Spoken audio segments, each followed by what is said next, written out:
Mega power star Ram Charan Tej Tollywood లో సాధించిన megastar తనయుడిగా Tollywood లో దూసుకుపోతున్నాడు మన మెగాస్టార్ తనయుడు చెర్రీ.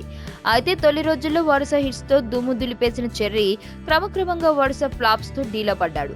ఒక పక్క కృష్ణవంశీ తీసిన గోవిందుడు అందరు వాడేలే, మరో పక్క శ్రీను వైట్ల సంధించిన కామెడీ బ్రూస్లీ సినిమాలు రెండు బాక్సాఫీస్ వద్ద డమాలనగా ఇంకో కొత్త కథను నమ్ముకుంటే పని అవదు అని ఆలోచించి తమిళంలో సూపర్ హిట్ అయిన సినిమాని ధృవ పేరుతో రీమేక్ చేస్తున్నాడు.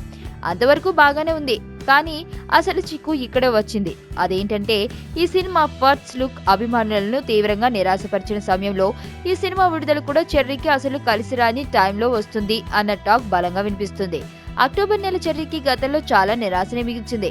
అయితే అదే నెలలో ఈ సినిమా కూడా వస్తూ ఉండటంతో ఈ సినిమా గురించి చాలా మదన పడుతున్నారు చెర్రీ ఫ్యాన్స్. అయినా సినిమాలో మ్యాటర్ ఉండాలే కానీ ఇలాంటి సెంటిమెంట్స్ ను పెద్దగా పట్టించుకోవాల్సిన అవసరం లేదు. ఆ గట్స్ తోని చెర్రీ డేర్ చేస్తున్నాడు.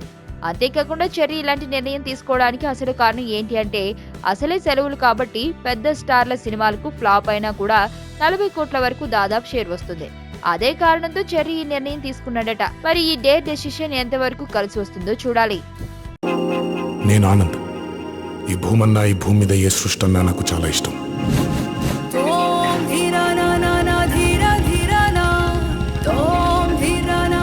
చెట్లు, మొక్కలు, గాలి, నీరు, వాటిని కాపాడుకోవటమే నా పని కూడా. It's a joggers park. 213 చెట్లు ముంబైకి చాలా ఆక్సిజన్ సప్లై చేస్తుంది.